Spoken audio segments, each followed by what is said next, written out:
Matsyendranath is looked upon by people as Shiva himself, he is no less than him. Gorakhnath lost his temper. He pushed that yogi aside and went into the cave. He used his occult and whatever was on the yogi's mind, he got it out of him.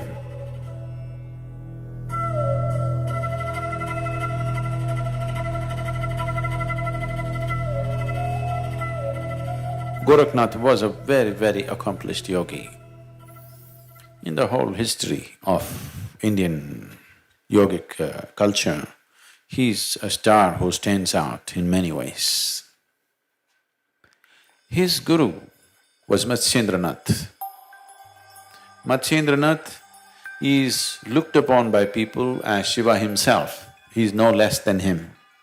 Just that he came little later, but he is as much as Shiva, that's how he is seen. So Gorakhnath was his disciple. Gorakhnath was fiercely devoted to his guru. Matsyendranath saw the young man is getting too soldier-like, He's becoming very fierce. His love for the guru is so intense that he's becoming like a soldier, not like a yogi. So he told him to go away into the Himalayas and do 14 years of sadhana. So he went away, but he's made like this. For him all this sadhana, everything he does only because the guru says so. For him the only thing is his guru.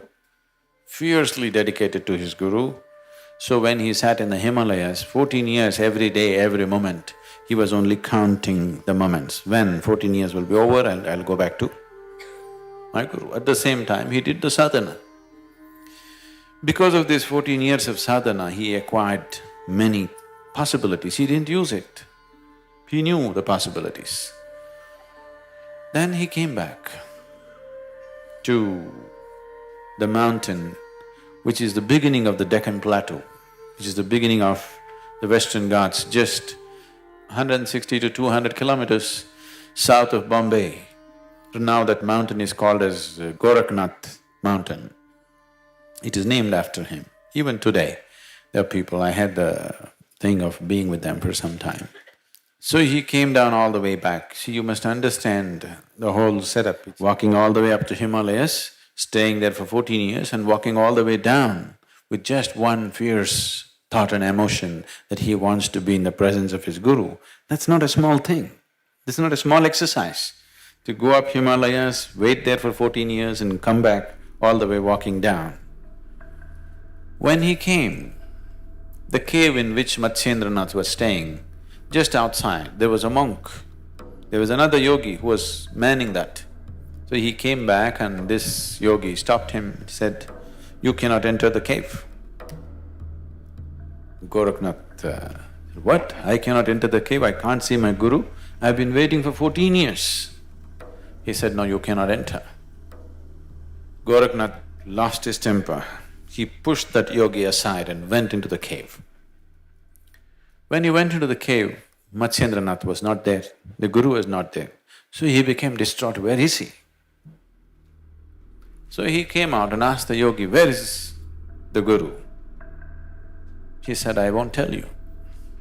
I told you not to enter the cave. You pushed me aside and went. I will not tell you." So what Gorakhnath did was, he used his occult and whatever was on the yogi's mind, he got it out of him and went straight to where the guru was. He divined the guru's hiding place. The moment he went there,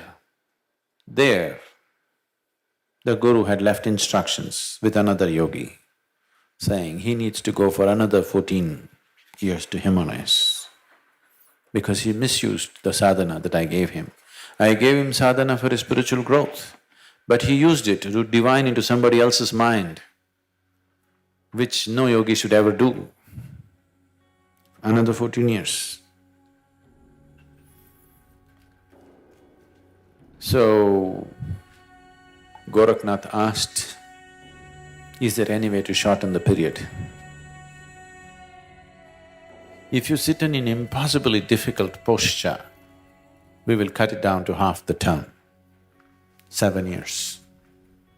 This impossibly difficult posture is, he sat on his left toes like this, heel in the perineum in the Mooladhara, and the right leg crossed over. This is even today called as Gorakhnath asana.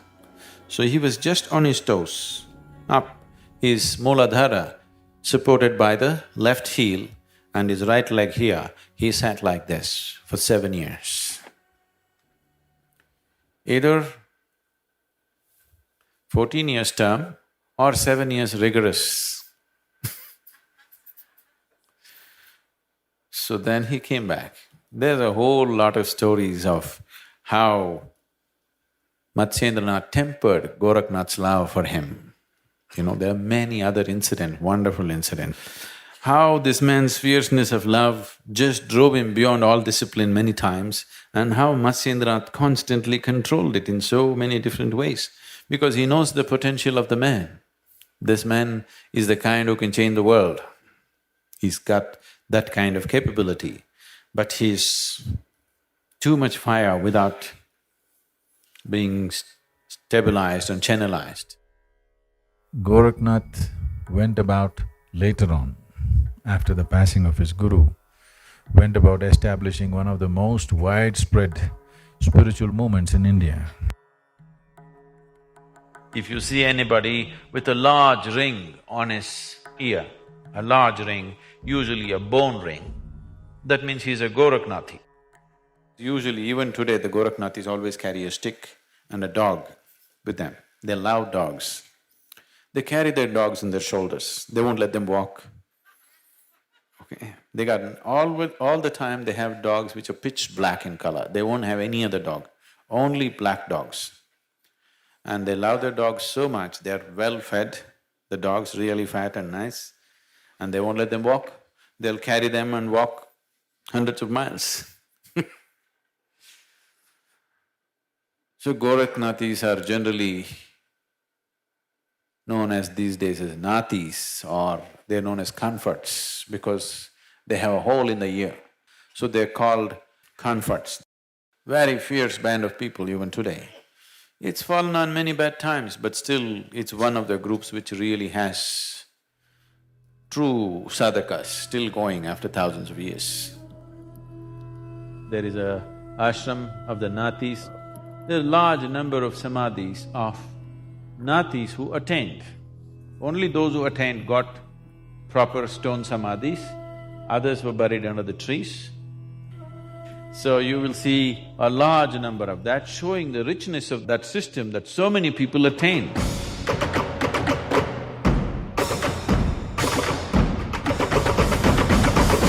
Sometimes people found her floating upon the waves. Her samadhi is a fantastic place. And there is one particular devotee, his face has become exactly like hers.